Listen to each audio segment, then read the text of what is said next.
Bonjour à tous.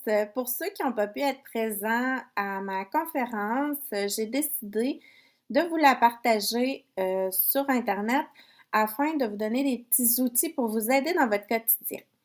Donc, pour commencer, je vais vous parler de mon entreprise que j'ai nommée Au souffle de l'envol. Je me rends compte que des fois, on a vraiment juste besoin d'un petit coup de vent, un petit coup de main pour nous aider à s'envoler puis à être bien dans ce qu'on fait. Donc, accompagner, c'est pas pousser à voler, c'est être présent quand les ailes hésitent. J'ai l'image du petit oiseau qui doit quitter son nid, puis que ses parents, ils lui montrent comment faire, ils sont là pour lui jusqu'à temps qu'il soit prêt.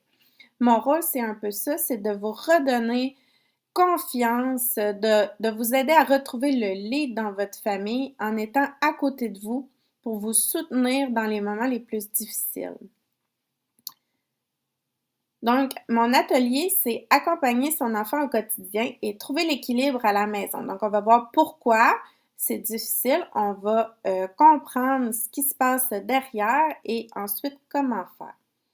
Pour commencer, je vais me présenter, Marilyn Huppé-Gagné, je suis éducatrice spécialisée, bachelière en psychoéducation. Je suis membre de l'Association des éducateurs et éducatrices spécialisés du Québec. J'ai fait du bénévolat au centre jeunesse comme grande sœur et à d'autres endroits. Depuis 2016, là, j'ai travaillé dans les écoles vraiment pour accompagner dans le quotidien les enfants dans leurs défis. Et donc, les parents aussi, là, je les ai rencontrés puis j'ai discuté souvent avec eux pour mettre en place des solutions.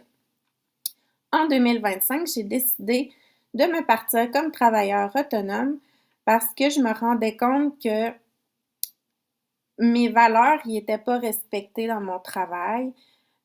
Moi, d'être obligée de rentrer dans un moule qui ne me convient pas et en plus de devoir forcer pour rentrer les enfants dans le moule, là, j'en étais plus capable. Donc là, je suis, euh, je suis libre comme un petit oiseau. Puis, je fais ce qui me passionne le plus, c'est d'aider les enfants au quotidien à s'épanouir.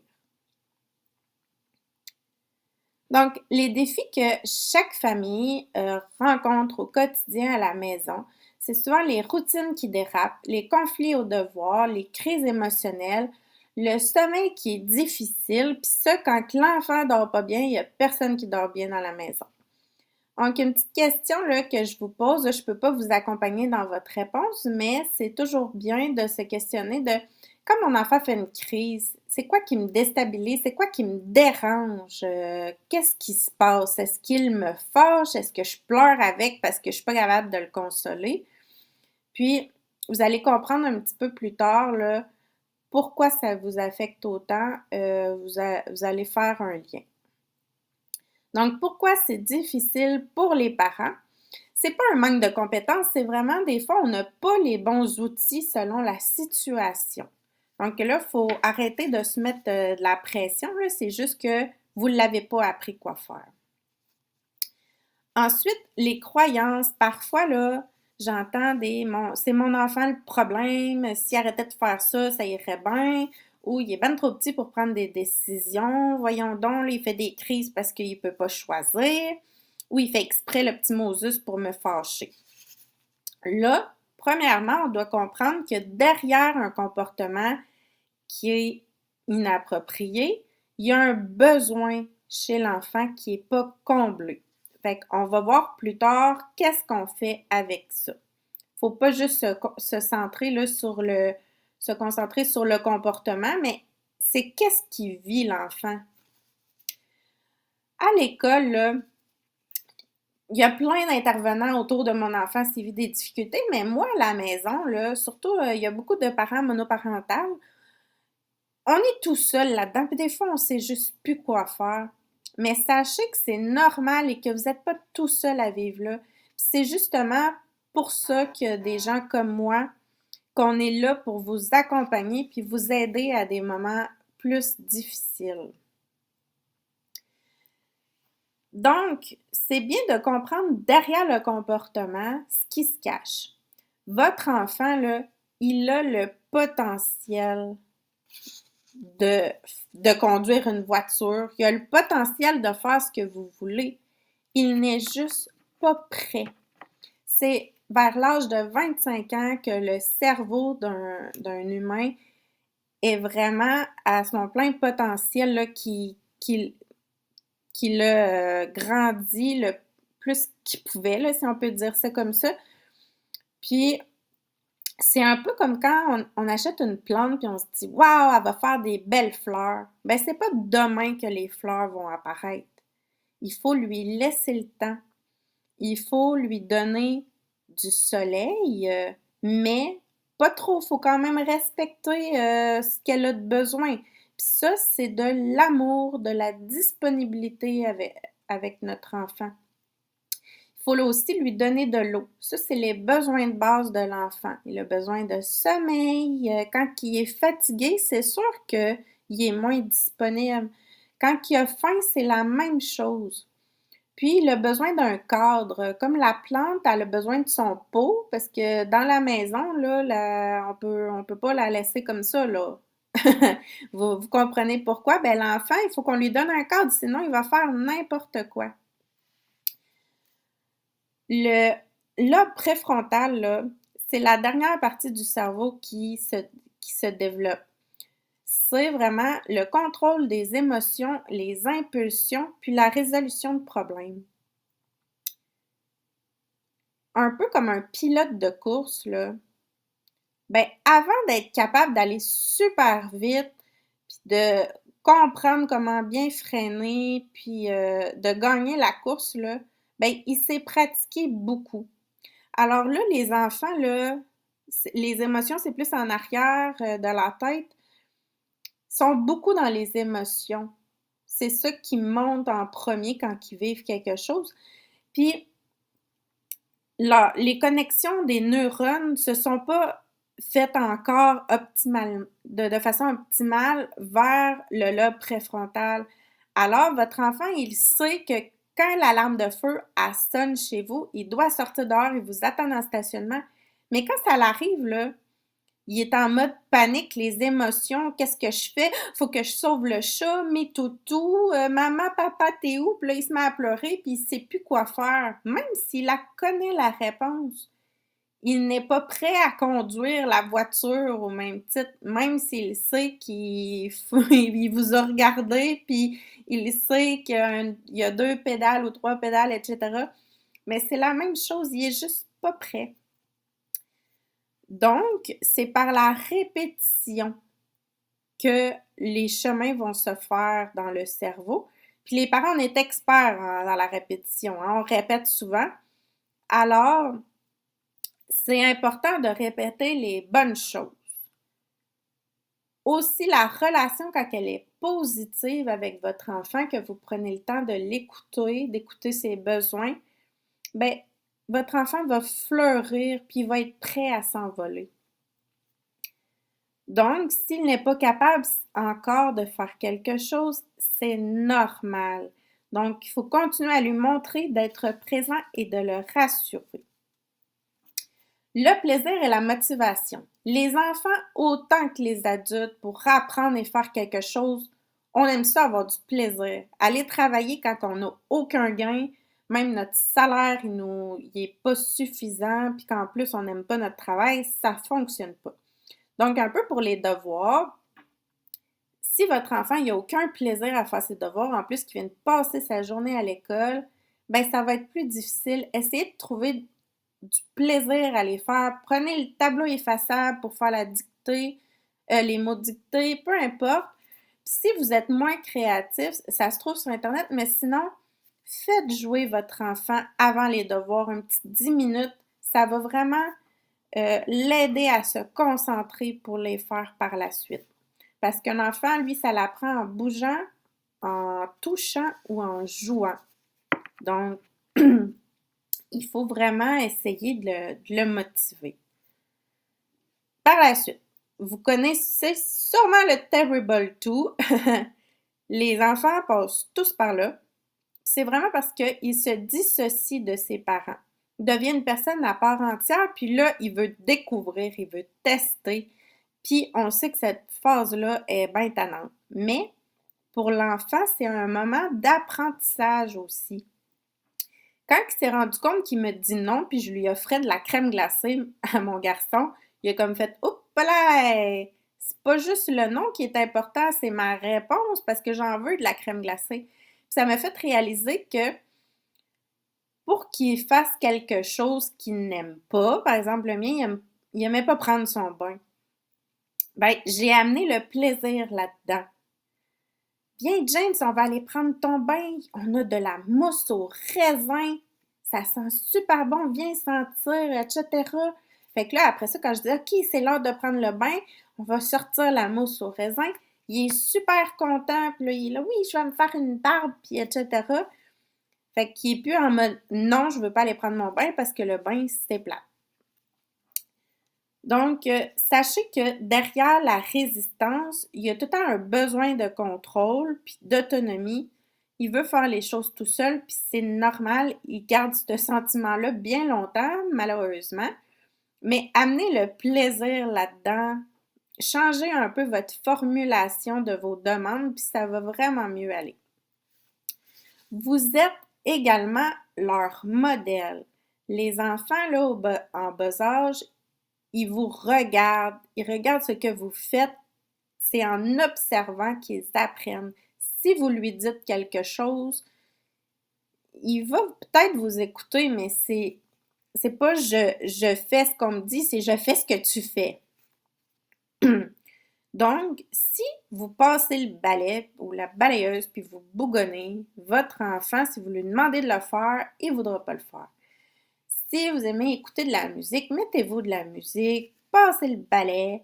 Votre enfant, mettons, il a son petit balai à côté de vous. Il va voir qu'on peut avoir du fun pareil, même si c'est une tâche. Puis, aujourd'hui, mon garçon, il est content de passer la balayeuse, puis ça fait partie de ses tâches, et ça lui donne même des sous, ça le valorise, ça lui apprend plein de choses. Puis c'est positif aussi. Donc, il y a plein de choses aussi. Là. Dites-vous que si votre enfant aussi est capable de faire quelque chose, il est capable de manger des chips sur le divan, ben si vous êtes en train de manger des chips sur le divan, lui aussi, il aurait le droit d'en manger sur le divan. Si vous ne voulez pas, ben mangez-les quand il est couché. Sinon, trouvez une solution. Si vous ne voulez pas qu'il graisse tout le divan, d'huile à patate, ben mettez-lui une petite débarbouillette dans un petit bol à côté, puis tout ça. Parce que lui, il sera pas capable de vous dire que c'est pas juste qu'il peut pas manger sur le divan parce qu'il va le salir. Lui, il va tomber dans la honte de moi, je suis pas propre, puis etc. Puis c'est sûr qu'il va vous faire une crise. Donc, l'enfant, là, il cherche pas à vous défier dans ces moments-là. C'est qu'il est pas capable de vous dire c'est pas juste, toi, tu manges des chips sur le divan, puis moi, je peux pas parce que tu dis que je suis trop petit. Il est pas capable. Il est juste dans le mode de l'émotion, puis il essaie de vous l'exprimer. Donc, il fait pas exprès là, pour vous faire fâcher en faisant une crise. J'aimerais que vous vous questionnez sur qu'est-ce que vous voulez que votre enfant se souvienne de vous plus tard. Est-ce que vous voulez qu'il se souvienne que vous êtes toujours sur votre téléphone, puis qu'il vous demande de jouer avec, puis que vous le balayez de la main, j'ai pas le temps? Je pense pas. Fait que demandez-vous, qu'est-ce que je dois faire pour que mon enfant ait une image positive de moi? Parce que quand il va devenir un adolescent, là, l'image de vous, elle va déjà être faite, puis il va faire ce que vous faites. Fait que ça, c'est bien important de réfléchir là-dessus. Je vous donne 4 clés simples pour vous aider dans votre quotidien avec tous les défis que vous rencontrez. Une routine visuelle, c'est très important quand que l'enfant, il l'a pas compris encore qu'est-ce qu'il doit faire. On donne pas ça à un enfant de 10 ans, là, bien sûr. Mais si vous vous rendez compte qu'à chaque soir, chaque matin, vous répétez toujours la même chose, as-tu brossé tes dents? Viens, on va aller brosser les dents. Non, je veux pas brosser mes dents. Ben, c'est que lui, il pense juste à son moment préféré qui est la lecture de l'histoire avant le dodo avec vous, par exemple. Fait qu'il s'en fiche de se brosser les dents. Il est pas là dans sa tête, il est dans le plaisir. Fait que c'est sûr que de mettre une petite routine, moi j'aime bien avec les flèches là, pour dire là, on est rendu là. Puis regarde l'histoire, ça s'en vient bientôt, mais il faut brosser les dents avant, c'est important. Là, on peut lui expliquer aussi pourquoi c'est important de se brosser les dents. Là. Si c'est juste brosser tes dents, ben c'est ça. Vous brossez aussi les dents en même temps, ça l'aide parce que il vous voit faire.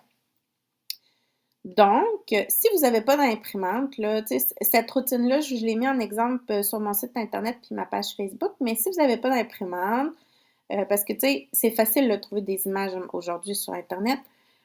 Ben, vous pouvez prendre une feuille, asseyez-vous avec votre enfant, peu importe son âge, même s'il n'est pas super bon en dessin, il va vous aider à le faire. Vous dessinez un bain, c'est pas obligé d'être le plus beau bain du monde, puis lui, il peut se dessiner un bonhomme allumette dedans, mais en le faisant avec vous, il va encore plus l'intégrer, sa routine. Puis là, tu sais, si ça n'a pas l'air trop d'un bain, écrivez-le en dessous. Bain, par exemple, pyjama, etc.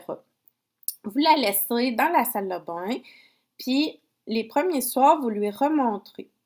Même, ça va être rendu que c'est lui qui va aller la voir par lui-même s'il ne s'en souvient pas. Puis si jamais, tu sais, vous la mettez de côté tranquillement, puis si jamais, oups, c'est plus difficile la routine, oh, regarde, là, tu te souviens, on avait fait la petite routine, puis là, on est rendu à mettre ton pyjama, mon petit loup.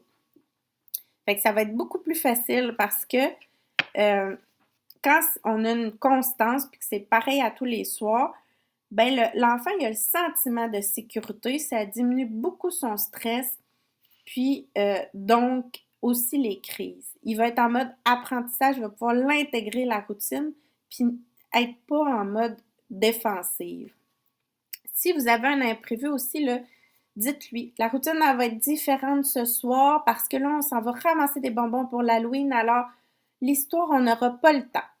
Là, ça me mène à ma deuxième clé qui est les choix fermés. Vous pouvez lui dire, ben ton histoire, là, vu qu'on n'aura pas le temps avant le dodo, est-ce que tu veux qu'on la lise maintenant, si c'est possible, bien sûr, ou demain matin? Puis là, ça lui donne le choix. Son besoin de contrôle, là, on le dit que c'est important. Donc, votre cadre, il est là. On n'a pas le temps pour l'histoire ce soir. Parfait. Mais vous lâchez prise sur il n'y a pas d'histoire ce soir, point. Non. Si l'enfant, il tient à son histoire, trouvez un moment pour lui offrir, puis faites-le choisir. Fait que comme ça, on va pouvoir dire, tu te souviens, c'est toi qui as décidé que ça allait être demain matin, vu qu'on n'avait pas le temps avant le dodo. Ça, il va sentir qu'on lâche prise sur des petits détails, puis lui, ça va le nourrir dans son sentiment de contrôle, puis d'amener l'enfant à prendre des décisions, là, ça lui rend service. Parce que j'en ai vu à l'école des enfants que tu faisais juste dire choisis la couleur de ton carton, puis là, ça leur prenait 10 minutes parce qu'ils en prennent jamais des choix, ils en font pas de décision. On leur impose tout le temps. Puis il n'y a personne qui aime ça se faire imposer non plus. Mets ton chandail, c'est pas le fun. C'est lui donner le choix. Quel chandail tu veux mettre? Puis on peut lui expliquer. Aujourd'hui, on met un chandail à manches longues parce qu'il fait froid dehors. En lui expliquant, il va pouvoir prendre des bonnes décisions plus tard. En même temps, nous, on dépense beaucoup moins d'énergie que juste de répéter, mets ton chandail, là, vite, on va être en retard. T'as-tu mis ton chandail? T'as pas encore mis ton chandail. Vous comprenez? Nommer l'émotion, c'est vraiment important. Par exemple, là, quand votre enfant il fait une crise, toujours au même moment, vous vous rendez compte, c'est les devoirs, il est en écriture, ça ne fonctionne pas. Il se met à lancer son crayon, faire des gestes inappropriés. Là, vous l'arrêtez, bien sûr, puis vous lui expliquez. Ça se peut-tu que ça te fâche faire de l'écriture, que tu trouves ça difficile? Là, trouvez des solutions ensemble. Je suis là, je vais t'aider. Regarde, on va arranger ici, on va prendre le tableau effaçable. Peu importe. Puis là, c'est sûr, il faut revenir sur le comportement. S'il est vraiment inapproprié, le comportement, vous lui dites, par exemple, si tu lances ton crayon, tu donnes des coups de pied, ça, c'est interdit. Si tu refais ça, il va avoir une conséquence. Là, c'est important d'être clair puis de l'appliquer la conséquence s'il recommence. C'est non, tu demandes de l'aide, tu es capable de parler. Ou ben non, je sais pas, fais-moi un signe ou Mais ça, c'est non, lancer des crayons, donner des coups. Quand l'enfant se sent compris, vous allez voir, là, sa tension va diminuer, puis à la force d'être là, d'être disponible pour lui, puis de refléter son émotion, il va être capable à un moment donné de vous le dire. Ah, je suis fâchée, moi, l'écriture, je trouve ça difficile. Puis là, soyez fiers de lui, dites-lui. Puis quand un enfant se sent compris avec son émotion, qu'on est empathique, ça change vraiment tout. Un petit coin calme pour les enfants là, qui ont les émotions, ils montent rapidement, puis que on n'arrive pas à avoir de discussion avec eux. Un petit coin calme, là, trouvez un endroit vraiment juste pour lui, puis même mon garçon, il dit, le chat, il n'a pas le droit d'y aller. C'est juste pour lui, vous mettez un petit drap par-dessus un banc avec une doudou, un toutou en dessous, puis vous lui apprenez à quand l'émotion est trop intense, prends un petit pas de recul, calme-toi, puis reviens me voir. Puis à un moment donné, il va être capable d'y aller tout seul à cette place-là, puis de revenir, puis de discuter. L'adolescent, là, il s'en va dans sa chambre. C'est ça, mais l'enfant, des fois, là, il aime moins ça que ça soit dans sa chambre parce qu'il veut rester près des parents. Aussi, là, juste de se dire, là, je lâche prise. Ça sert à rien de rentrer dans une bataille de pouvoir avec mon enfant. Est-ce qu'il est malade? Est-ce qu'il est fatigué? Tu sais, questionnez-vous sur son besoin de base, là.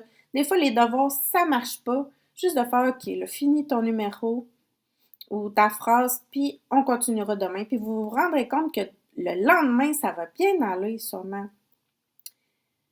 Questionnez-vous pourquoi c'est difficile ce soir. Il vit peut-être quelque chose, peut-être même que c'est vous qui vivez quelque chose, puis vous lui transmettez sans vous en rendre compte. Donc, lâchez prise sur les choses qui ne sont pas importantes. Pour terminer, rappelez-vous là, que bien que chaque famille est unique, on n'a pas un livre d'instruction quand notre enfant vient au monde, malheureusement. Ben, tout le monde vit sensiblement les mêmes défis. Puis on a beau être les plus outillés, même moi, des fois, là, j'oublie de mettre mes lunettes d'enfant. Puis, tu sais, j'oublie même que des fois, j'ai des lunettes d'enfant pour comprendre qu'est-ce que mon enfant il vit. Fait que sentez-vous pas coupable, on est humain, puis faites du mieux que vous pouvez. Souvenez-vous qu'il faut pas corriger l'enfant, il faut comprendre, puis être empathique. C'est sûr que faut mettre nos limites. Il y a des choses que c'est inacceptable, là. On ne se le cachera pas. Mais s'il vit une crise, c'est parce qu'il n'est pas capable de vous dire qu'est-ce qu'il vit présentement. Ça sort tout croche. Mon rôle comme éducatrice spécialisée, c'est vraiment de vous accompagner pour vous aider à retrouver le lead dans votre famille, que vous vous sentiez confiant quand il y a une crise. OK, qu'est-ce que je fais? Qu'est-ce que j'aurais pu faire la prochaine fois? Qu'est-ce que je peux faire pour prévenir ça avant que ça arrive? Comment je pourrais être plus empathique avec lui? De comprendre c'est quoi ses besoins. Des fois, il est juste fatigué, il a besoin d'une pause. Nous aussi, là, on ne va pas travailler quand on est malade. Donc, moi, je suis vraiment là quand vous vivez des défis pour vous accompagner, vous redonner votre confiance, vous donner des outils. Puis rapidement, là, en 2, 3 rencontres, là, votre problème, il va être résolu, puis vous allez vous sentir plus léger, vous allez avoir soufflé, vous allez être plus libre. Puis je vais toujours rester disponible pour vous si vous en avez besoin. Donc, je vous invite, je vous offre ma rencontre découverte gratuite. On peut se parler par téléphone, aller prendre un petit café, puis je vais voir avec vous qu'est-ce que je peux faire pour vous aider concrètement. Ensuite de ça, on fera un petit plan d'action ensemble, puis rapidement, vous allez voir des résultats. Puis, tout ce que je souhaite, c'est que vous puis votre famille, vous soyez heureux. Donc, là-dessus, je vous remercie beaucoup de votre temps, puis je vous souhaite une excellente fin de journée.